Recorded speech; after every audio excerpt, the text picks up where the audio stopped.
فرمان مصطفیٰ صلی اللہ تعالیٰ علیہ وسلم ہے کہ جمعہ کی چمکتی دمکتی رات اور جمعہ کے روشن دن مجھ پر درود پاک کی کثرت کرو، کیونکہ اس دن پڑھنے والوں کا درود میں خود سنتا ہوں۔ صلو علی الحبیب صلی اللہ تعالیٰ علی محمد صلی اللہ علیہ وسلم۔ آج جو ہمارے معتکفین کے والد صاحبان تشریف لائے ہیں، میں انہیں مسجد کے اندر مرحبا کہتا ہوں۔ اللہ تبارک و تعالیٰ آپ کے صاحبزادے کا اعتکاف قبول فرمائے ہیں، اور اللہ تبارک و تعالیٰ اس کے اعتکاف کے صدقے آپ کی اور آپ کے پورے گھرانے کی دنیا اور آخرت کو بہتر فرمائے۔ سلسلہ ہمارا چل رہا ہے وعظ اور یاد کرو۔ آج جس آیت کے اوپر میں بیان کر رہا ہوں، تو جب ہمارا درس شروع ہوا تو اس موضوع پر میں بیان کر چکا تھا، مگر چونکہ اس کا مواد آج کے اس اجتماع کے حوالے سے بڑا پرمغز ہے، لہٰذا دوبارہ اس آیت کا میں نے انتخاب کیا ہے۔ اللہ تبارک و تعالیٰ پارہ نمبر 1 سورۃ البقرہ کی آیت نمبر 131 اور 132 میں ارشاد فرماتا ہے، بسم اللہ الرحمن الرحیم، اذ قال له ربه اسلم قال اسلمت لرب العالمین۔ اور یاد کرو، یہ میں والدین کو بتاتا چلوں کہ ہمارا جو یہ تراویح میں درس کا سلسلہ تھا، اس کا موضوع تھا یاد کرو۔ ٹھیک، فرمایا یاد کرو۔ جب اس کے رب نے اسے فرمایا فرما برداری کر، تو اس نے عرض کی میں نے فرما برداری کی۔ وَوَصَّى بِهَا إِبْرَاهِيمُ بَنِيهِ وَيَعْقُوبُ، اور ابراہیم اور یعقوب نے، اچھا اس میں کچھ آگے کا وہ رہ گیا کہ قال اسلمت لرب العالمین، فرمایا میں نے فرما برداری کی اس کی جو تمام جہانوں کے پالنے والا ہے، کا پالنے والا ہے۔ وَوَصَّى بِهَا إِبْرَاهِيمُ بَنِيهِ وَيَعْقُوبُ، اور ابراہیم اور یعقوب نے اپنے بیٹوں کو اسی دین کی وصیت کی۔ کس دین کی؟ کہ یا بنی ان اللہ اصطفیٰ لکم الدین فلا تموتن الا وانتم مسلمون، یہ وصیت کی کہ اے میرے بیٹوں، بے شک اللہ نے یہ دین تمہارے لیے چن لیا ہے، تو تم ہرگز نہ مرنا مگر اس حال میں کہ تم مسلمان ہو۔ یہاں پر جس کے بارے میں فرمایا کہ رب عز و جل نے ان سے فرمایا کہ فرما برداری کر، تو اس نے عرض کی میں نے فرما برداری کی۔ یہاں حضرت سیدنا ابراہیم علیہ نبینا علیہ الصلوۃ والسلام کا واقعہ بیان کیا گیا، جو کہ ایک اور جگہ پر قرآن مجید فرقان حمید پارہ نمبر 23 سورہ صافات کی آیت نمبر 102 کے اندر اللہ تبارک و تعالی نے کچھ اس طرح بیان فرمایا، فَلَمَّا بَلَغَ مَعَهُ السَّعْيَ قَالَ يَا بُنِيَّ إِنِّي أَرَىٰ فِي الْمَنَامِ أَنِّي أَذْبَحُكَ فَانظُرْ مَاذَا تَرَىٰ قال یا ابت افعل ما تؤمر ستجدنی ان شاء اللہ من الصابرین۔ پھر جب وہ اس کے ساتھ کوشش کرنے کے قابل عمر کو پہنچ گیا، یعنی کون؟ حضرت اسماعیل علیہ السلام، تو ابراہیم نے کہا کہ اے میرے بیٹے، میں نے خواب میں دیکھا کہ میں تجھے ذبح کر رہا ہوں، اب تو دیکھ کہ تیری رائے کیا ہے۔ بیٹے نے کہا کہ اے میرے باپ، آپ وہی کریں جس کا آپ کو حکم دیا جا رہا ہے، انشاءاللہ ان قریب آپ مجھے صبر کرنے والوں میں سے پائیں گے۔ اللہ اکبر۔ اس آیت کا خلاصہ یہ ہے، اور جو پچھلی میں نے آپ کے سامنے آیت بیان کی، کہ اللہ تبارک و تعالی نے حضرت ابراہیم علیہ السلام کو فرزند عطا فرمایا، وہ پلتے بڑھتے اس عمر تک پہنچ گیا۔ سب سے پہلے تو اللہ تعالی نے حکم دیا تھا کہ وادی ذی زرع، وہاں پر جا کر انہیں چھوڑا ہی ان کی والدہ کے ساتھ۔ اس پر حضرت ابراہیم علیہ السلام نے جو سمجھے کہ سر تسلیم خم کر دیا۔ پھر جب وہ اس عمر کو پہنچ گئے کہ جس میں حضرت ابراہیم علیہ السلام کی حاجت اور ضروریات میں ان کے ساتھ کام کرنے کے قابل ہو گئے۔ ہمارا بچہ بھی نہیں، جب بعض اوقات اس ایج تک پہنچ جاتا ہے کہ قد کو آنے لگے کہ کوئی کام ہم کہیں تو جا کر وہ کر سکے، تو فرمایا کہ کرنے کے قابل ہو گئے، تو ان سے حضرت ابراہیم علیہ السلام نے فرمایا کہ اے میرے بیٹے، میں نے خواب دیکھا ہے کہ میں تمہیں ذبح کر رہا ہوں۔ اور انبیاء کرام علیہ السلام کے خواب حق ہوتے ہیں، اور ان کے افعال اللہ تعالیٰ کے حکم سے ہوا کرتے ہیں۔ اب تو دیکھ لے کہ تیری رائے کیا ہے۔ اللہ پر چنانچہ حضرت سیدنا ابراہیم علیہ السلام کے بارے میں آتا ہے کہ آپ نے 3 دن یہ خواب دیکھا۔ سب سے پہلے 8 ذوالحجۃ الحرام کو تو آپ اس سوچ میں پڑ گئے 8ویں رات کو، تو آپ اس سوچ میں پڑ گئے کہ کیا کوئی شخص اپنے بیٹے کو بھی قربان کر سکتا ہے، لہٰذا آپ نے 100 غالباً جانور جو ہے یہ اپنے اللہ تبارک و تعالیٰ کی راہ میں قربان کیے۔ جب درس کا، جب قرآن مجید فرقان حمید کا درس دیا جائے تو کرنا یہ چاہیے کہ اس وقت تلاوت قرآن نہیں بلکہ قرآن پاک کا درس سننا چاہیے، کیونکہ یہ جو قرآن میں بیان ہو رہا ہے وہ پڑھا اور سنا جا رہا ہے، کیونکہ صحابہ کرام علیہ رضوان نے سرکار دو عالم صلی اللہ تعالیٰ علیہ وسلم سے یہ عرض کی کہ کیا علم دین حاصل کرنا ہے قرآن پڑھنے سے بہتر ہے؟ تو نبی پاک علیہ السلام نے ارشاد فرمایا کہ علم یعنی قرآن مجید فرقان حمید بغیر علم کے کیسے فائدہ دے سکتا ہے؟ ٹھیک ہوتا تو بہت سارے لوگ پڑھتے ہیں کرتے ہیں، مگر بغیر علم کے کیسے فائدہ دے سکتا ہے؟ لہٰذا جب درس ہو تو کوشش کرنی چاہیے کہ اس درس کو سماعت کیا جائے۔ خیر، چنانچہ 8 ذی الحج کی رات کو دیکھا تو آپ نے سوچا کہ کوئی کیا اپنے بیٹے کو ذبح کرے گا، آپ نے 100 جانور اللہ کی راہ میں قربان کر دی۔ پھر اچھا اس دن کو کہتے ہیں یوم ترویہ، یعنی سوچو بچار کا دن، آپ نے جس میں سوچا۔ پھر اس کے بعد دوبارہ اس رات کو جو ہے وہ دوسری رات کو خواب آیا، اب آپ نے دیگر یعنی 100 گائیں کی تھی تو 100 اونٹ اللہ کی راہ میں قربان کر دی، اور اس دن کو کہتے ہیں یوم عرفہ، یعنی آپ جان گئے کہ اللہ تبارک و تعالیٰ نے اس کا حکم دے دیا، یہی کرنا پڑے گا۔ اور 10 ذی الحجۃ الحرام کو کہتے ہیں یوم النحر، قربانی کا دن، کہ جس دن حضرت ابراہیم علیہ السلام چلے اس کام کے لیے کہ اب مجھے یہ کام کرنا ہے۔ چنانچہ اپنے بیٹے کو پوچھا کہ کیا رائے ہے؟ حضرت ابراہیم علیہ السلام نے یہ اس لیے کہا تھا کہ ان کے فرزند کو ذبح ہونے سے وحشت نہ ہو اور اللہ تعالیٰ کے حکم کی اطاعت کے لیے رغبت کے ساتھ تیار ہو جائیں۔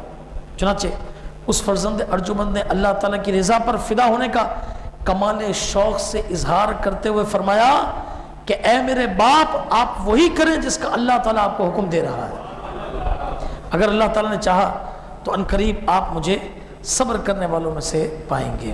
مفتی صاحب نے یہ شعر یہاں پر کوٹ کیا ہے، کیا زبردست شعر ہے کہ یہ فیضان نظر تھا یا کہ مکتب کی کرامت تھی، سکھائے کس نے اسماعیل کو آداب فرزندی۔ اللہ اکبر، کتنا مشہور شعر ہے۔ چنانچہ اس کے بعد قرآن پاک کہتا ہے، قرآن پاک ارشاد فرماتا ہے فلما اسلما وتلہ للجبین، اب وہ اسلم اور یہاں سے مل گیا، ٹھیک ہے نا، یہ دونوں کا کنیکشن ہے۔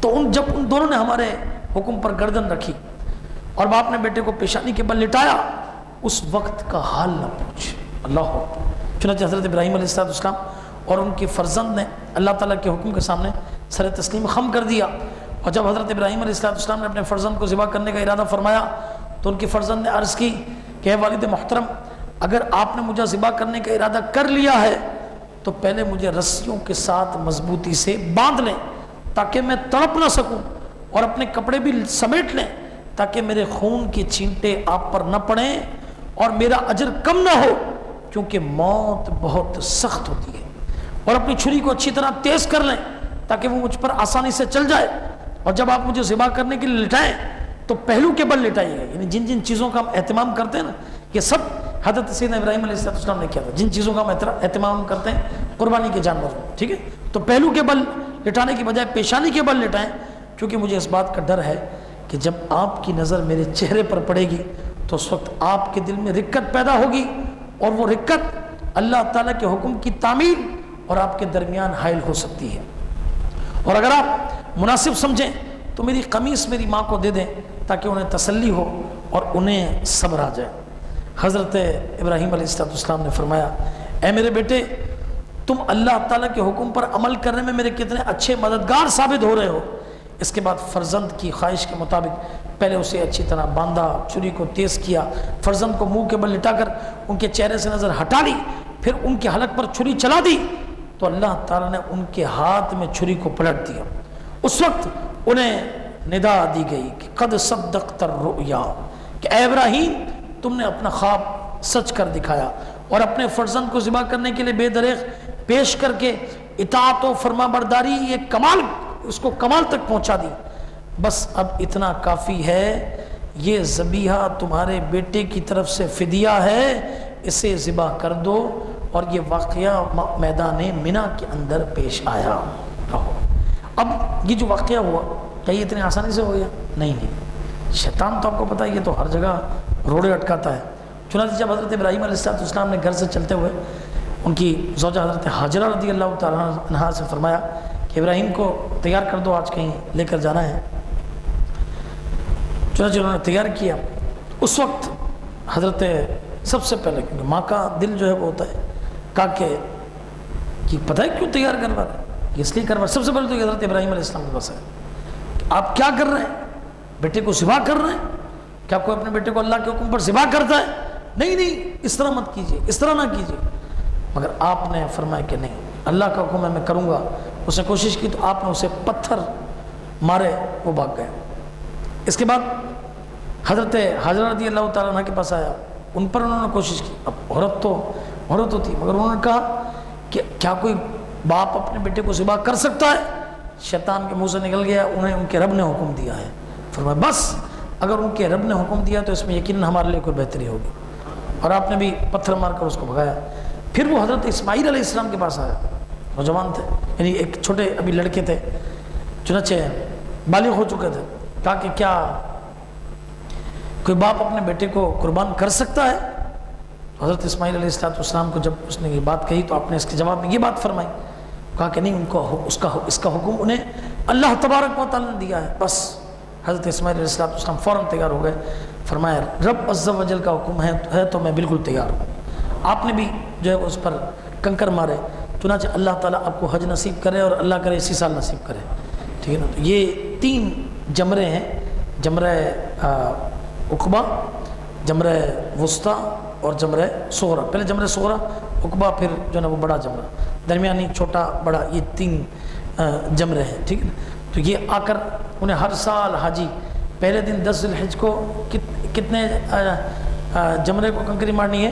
1 جمرے کو، ٹھیک ہے۔ پھر اس کے بعد دوسرے اور تیسرے دن تینوں جمروں کو وہ سمجھے کہ 7 کنکریاں یہ مارنی ہے، اور حاجی جو ہے وہ مزدلفہ کی رات میں کنکریاں چنتے ہیں۔ اللہ تعالیٰ یہ لمحے ہم سب کو دیکھنا نصیب فرمائے، بار بار دیکھنا نصیب فرمائے۔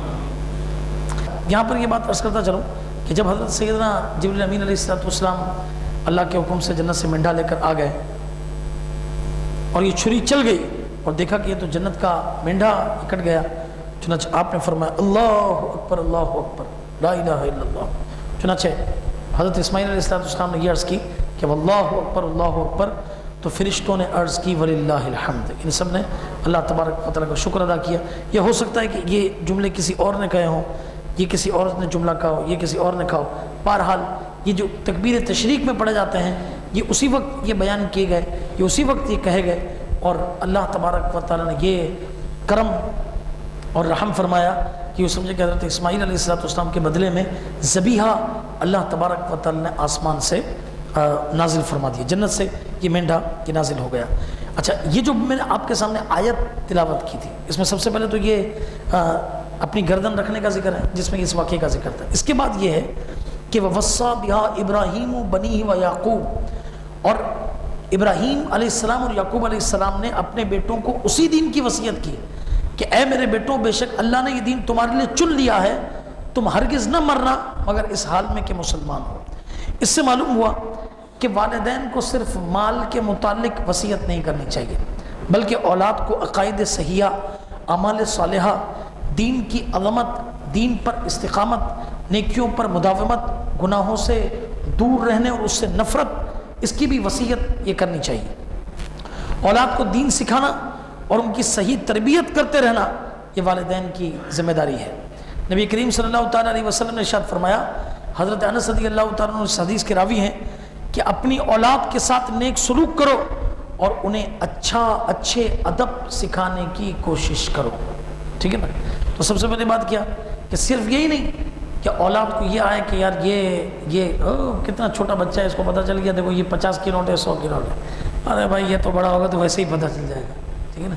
کیا باپ نے اپنے بیٹے کو کبھی اپنے برابر میں بٹھا کر وضو سکھایا؟ اب یہ تو سوال، یہ کوشچن مارک ہے کہ باپ کا وضو صحیح ہے کہ نہیں ہے۔ سب سے پہلے تو یہ مسئلہ ہے کہ آیا والد کا وضو صحیح ہے کہ نہیں ہے، ٹھیک ہے، یہ کوشچن مارک ہے، ٹھیک ہے۔ اب یہ اس کے لیے آپ کو تیار ہونا پڑے گا کہ آپ سیکھیں، ٹھیک ہے نا۔ وہ وضو کرتے ہیں تو پتہ چلے یوں ہاتھ سے پانی مار رہے ہیں، یہ کونی سوکھی رہ رہی، یہ ہے وہ نلکا کھلا ہے، مسا کر رہے ہیں، یہ عجیب و غریب یہ حال ہے۔ تو کیا والد نے جو ہے نا وہ اپنے بچوں کو یہ وضو سکھایا. دنیا کی ہر وہ سمجھے کہ بیٹا روز نہانا ہے, روز اچھے کپڑے پہننے, یہ یہاں جانا ہے تو یہ, ادھر جائیں گے تو یہ ڈریس کوڈ ہوتا ہے, ادھر جاتے ہیں تو یہ ڈریس کوڈ ہوتا ہے, اس پارٹی میں جاتے ہیں تو ہمیں ایسا رہنا چاہیے. یہ سب کچھ ہے, مگر کیا ہے, نہیں سکھایا تو دین نہیں سکھایا, نہیں سکھایا تو اسلام نہیں سکھایا. یہ نہیں بتایا کہ سجدے کے اندر پیر کی 10 انگلیاں مڑ کر قبلہ رخ ہونی چاہیے. کس طرح بتائیں؟ وہ باپ کو بھی تو یہ مسئلہ نہیں پتا تھا کہ جو ہے نا وہ 10 انگلیاں جو ہے نا مڑ کر قبلہ رخ ہونی چاہیے. اور جب اس ایج پر پہنچے بھی کہ شعور آنے لگے تو اس وقت بعض اوقات تو یہ بھی ہو جاتا ہے کہ آدمی خود سجدہ کرنے سے قاصر ہو جاتا ہے, اس کی خود کی انگلیاں جو ہے وہ نہیں مڑ رہی ہوتی. تو اس سے قبل کہ دیر ہو جائے, اپنے بچوں کو ہمیں دین سکھانا چاہیے اور خود بھی ہم سب کو دین سیکھنا چاہیے. دوسرا یہ ہے کہ کہیں بھی بچہ, جیسے مثال کے طور پر آپ کا بچہ اعتکاف کے اندر آیا اور یہاں اس نے جیسے بھی ریئیکٹ کیا, یہ اس بات کی غمازی کرتا ہے کہ گھر کے اندر ہم نے اس کی تربیت کس طرح کی ہے, گھر کے اندر اس کی تربیت کا کیا انداز ہے. کئی ماشاءاللہ ایسے ہیں کہ یہ خالی صدا لگاؤ چھوٹی سی یہ لگاؤ تو پھٹ کر کے اٹھ کے بیٹھ جائیں گے, ٹھیک ہے. کئی ایسے ہیں کہ جن کو بیچارے کو یہاں اوپر اٹھتے ہیں تو نیچے سوتے ہیں, پھر نیچے سے سلایا جاتا ہے تو وضو خانے پہ تھوڑی دیر نیند وہ کرتے ہیں, پھر وہ کرتے ہیں. یہ ظاہر بات ہے اب 10 دن میں ہم تو ان کو پالش کرنے سے رہے, ٹھیک ہے نا. یہ تو والدین کا کام ہے کہ وہ بچوں کو سکھاتے ہیں کہ جب اٹھیں تو اٹھتے ساتھ چہرے پر ہاتھ پھیر لو, انشاءاللہ تبارک و تعالی نیند کا غلبہ ختم ہو جائے گا. اس کے بعد اٹھو, جب اٹھ جاؤ بس پھر اٹھو, پھر اس کے بعد وضو کرو, برش کرو, تیار ہو جاؤ, ٹھیک ہے نا. اور یہ ہوتے ہیں بعض اوقات کچھ, اچھا بچوں میں بھی کیٹیگریز ہوتی ہیں, کچھ چست ہوتے ہیں, توانا ہوتے ہیں, کچھ سست ہوتے ہیں. اب سب کو لے کر والد کو گھر کے اندر یہ سمجھے کہ چلنا ہے. جو چست ہے اس کو ایسا نہیں کہ پتہ چلے پوری محبتوں کو اسی کے اوپر انڈیل ڈالا کہ نہیں بھائی یہی جو کچھ ہے میرا ہے. نہیں نہیں, باپ کا کام ہے کہ وہ ساری اولادوں کو سملیئر یہ لے کر چلیں. اور ایک بات آپ کو بتا دوں, یہ تو بیٹے ہیں, بیٹی کو آپ سے ان کے اوپر زیادہ فوقیت دینی ہے, ٹھیک ہے نا. یہ میں آپ کو بتا دوں, نیا پھل ہے سب سے پہلے بیٹی کو دینا چاہیے, نیا میوہ ہے سب سے پہلے بیٹی کو دینی چاہیے. عید آئے گی, عیدی نکالیں, سب سے پہلے کس کو دیں گے آپ؟ بیٹی کو دینا چاہیے, ٹھیک ہے. بیٹی بیٹی. وہ نہیں کسی نے ایک مولانا صاحب سے جو ہے نا وہ سوال کیا کہ مولانا صاحب کل آپ نے کیا جو ہے نا وہ بیٹی کا وہ کر دیا, والد تو جو ہے نا وہ کل سے ہمارا لاڈ ہی نہیں اٹھا رہے, سارا جو ہے نا وہ پیار بیٹی کو ہی کر رہے ہیں. تو اب یہ کہ یعنی وہ ایک یہ تو چلیں کہ سمجھیں کہ ایک مزاح وہ تھا, مگر یہ کہ اس کو مقدم, پھر اس کے بعد سب کو یعنی برابر چیز دینے میں سب کو وہ کریں, برابر کریں, مگر آئیں تو اس کو بیٹی کو زیادہ وہ کریں. کیوں؟ اس وجہ سے کہ اس نے چلے جانا ہے, اس نے کیا کرنا ہے, چلے جانا ہے, ٹھیک ہے نا.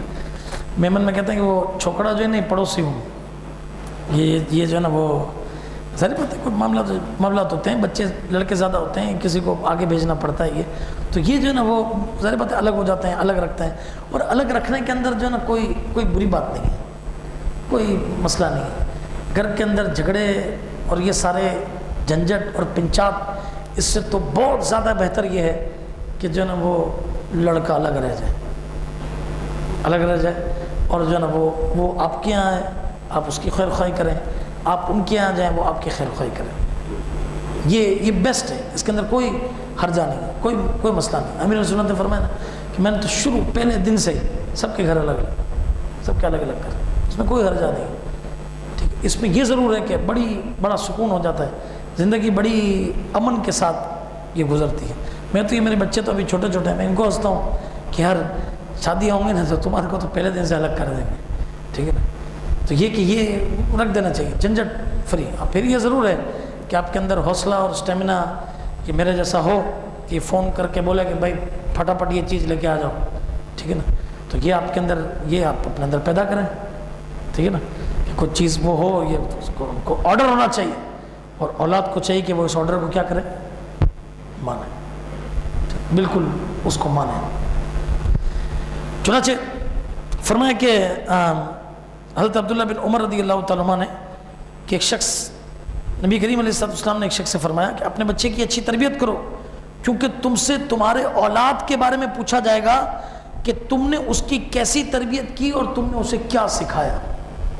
ایک اور روایت ہے, حضرت ایوب بن موسیٰ رضی اللہ عنہ اپنے والد سے اور وہ اپنے دادا سے روایت کرتے ہیں کہ نبی کریم علیہ السلام نے ارشاد فرمایا, کسی باپ نے اپنے بچے کو ایسا عطیہ نہیں دیا جو اچھے ادب سے بہتر ہو, بلکہ فرمایا کہ 4 سا جو صدقہ کرنے سے بہتر یہ کہ بچے کو ادب سکھایا جائے. ہم فطرانہ نکالیں گے نا تو ہم کیسے فطرانہ ہوتا ہے کہ یار نکالیں گے ہمارے روزے قبول ہوں گے. تو یہ فرمائے کہ اپنے بچے کو ایک ادب سکھانا. کھڑے ہو کے پانی پی رہا ہے, بولے بیٹا بیٹھ کے پانی, ٹھیک ہے نا. جلدی جلدی پی رہا ہے, بولے بیٹا آرام سے. شروع کر رہا ہے, بولے بیٹا بسم اللہ پڑھ کے پی, ٹھیک ہے نا. کسی میں پھونک مار رہا تو بولے بیٹا پھونک نہیں مارو. چاول گرا تو بولے چاول نہیں گرا. یہ تو بولے اپنی طرف سکھاؤ. یہ ادب سکھانے پڑے. پلیٹ میں کھا لے, چاول چھوڑ دیے, سالن چھوڑ دیے, یہ بیٹا پلیٹ صاف کرو, ٹھیک ہے نا. پلیٹ کھانا کھانے کے بعد گلاس بھر کے پانی پی رہا ہے تو بولو نہیں, کھانے سے پہلے پانی پینا شفا, بیچ میں پینا دوا, آخر میں پینا وبا ہے. اسے گیس پرابلم ہوگا. بچپن سے ہی کوشش کریں کہ اس کی عادت ہے یہ نکالیں. یہ آگے جا کر یہ عادتوں کو کوٹ کرے گا, ٹھیک ہے نا. پتہ چلے ابا جی ہیں وہی جو ہے نا جس دن سبزی بنتی ہے تو ان کو حال آ جاتا ہے, اور سبزی کھانی پڑے گی جناب, اس کا بروسٹ اور زنگر بڑا اچھا ہے, دیکھتے ہیں آن لائن سہولت ہے کہ نہیں ہے, وہ منگا لیتا ہے. تو میرے بھائی خود بھی سبزی کھائیے, شوق پیدا کیجیے, بچوں کو بھی کھلائیے, ان کو بھی کھلائیے. دال چاول بھی انہوں نے کھلانا چاہیے. ایسا نہ ہو کہ دال چاول جس دن پکے تو اس دن گھر کے اندر ماتم ہو.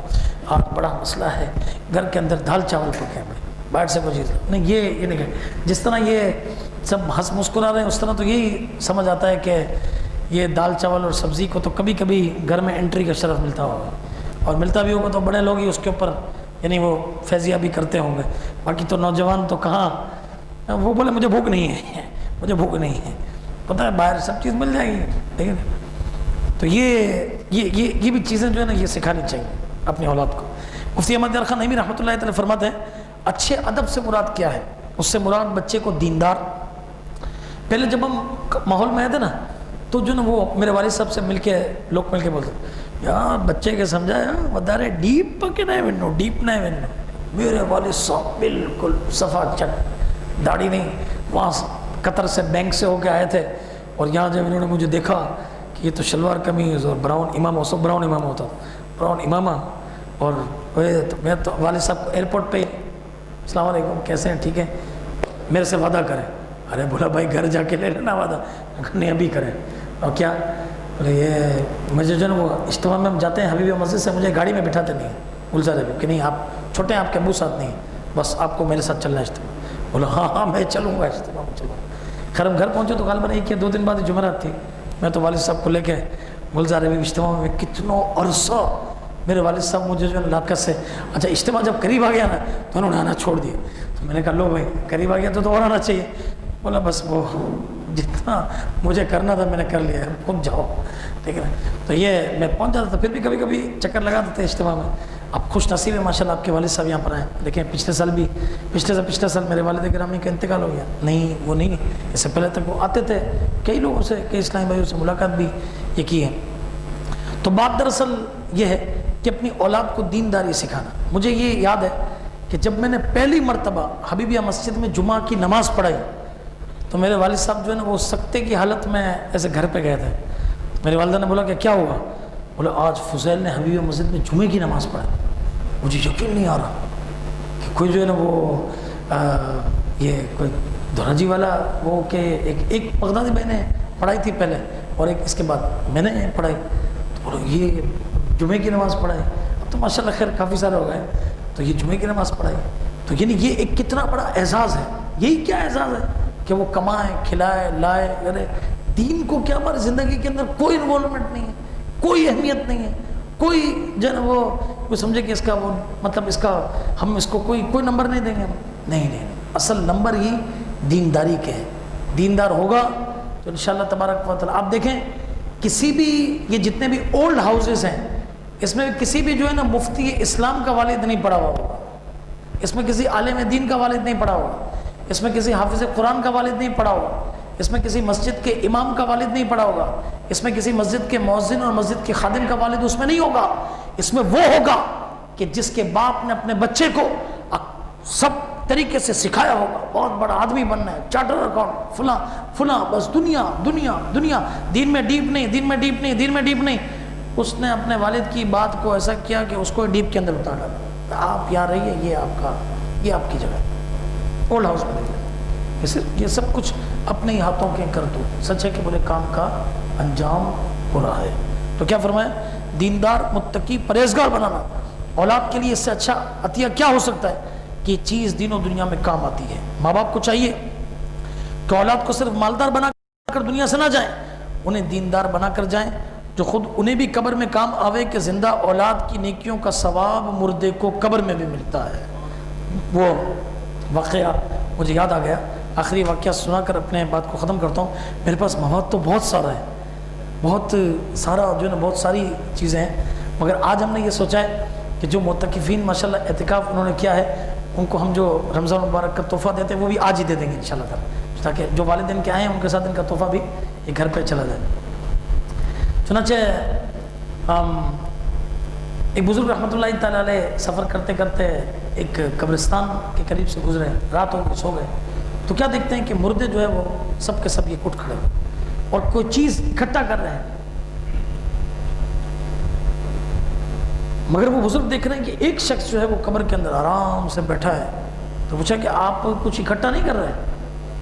سب سے پہلے پوچھا تھا کہ یہ لوگ کیا اکٹھا کر رہے ہیں؟ فرمایا کہ یہ عام مسلمانوں کا ثواب ہے جو یہ اکٹھا کر رہے ہیں، آپس میں تقسیم کر رہے ہیں، ثواب جس کو ہم نہیں بھیجتے، سارے مسلمانوں کو ثواب عطا فرمائے۔ تو کہا آپ اکٹھا کیوں نہیں کر رہے ہیں؟ تو کہا میرا ایک بیٹا ہے، جس شہر میں آپ جا رہے ہیں وہاں آپ جا کے دیکھیں گے بازار میں اس کی دکان ہے، جب وہ سودا بیچ کے فارغ ہو جاتا ہے تو جو اس کے پاس وقفہ بچتا ہے وہ اس میں قرآن پاک کی تلاوت کرتا ہے اور مجھے ایصال ثواب کرتا ہے۔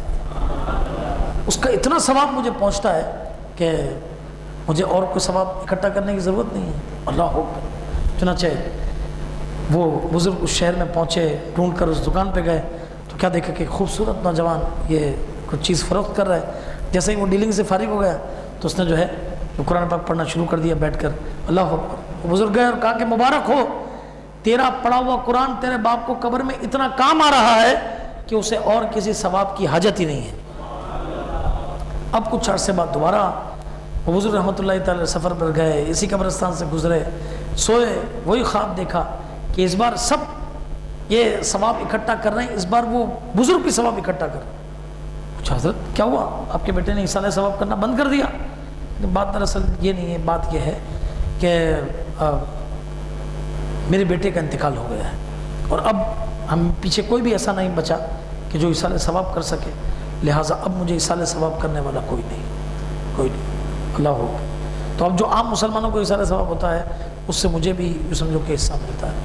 اللہ اکبر۔ اب بتائیے کہ بچوں کی نیکی یہ قبر کے اندر باپ کو کتنی یوں سمجھے کہ کام آ رہی ہے۔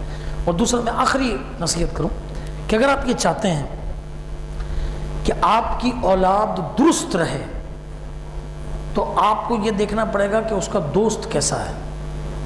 ہم انشاءاللہ تعالیٰ دوستی کے موضوع پر کچھ باتیں کل یا پرسوں کے درس کے اندر میں کروں گا، موقع ملا تو، مگر یہ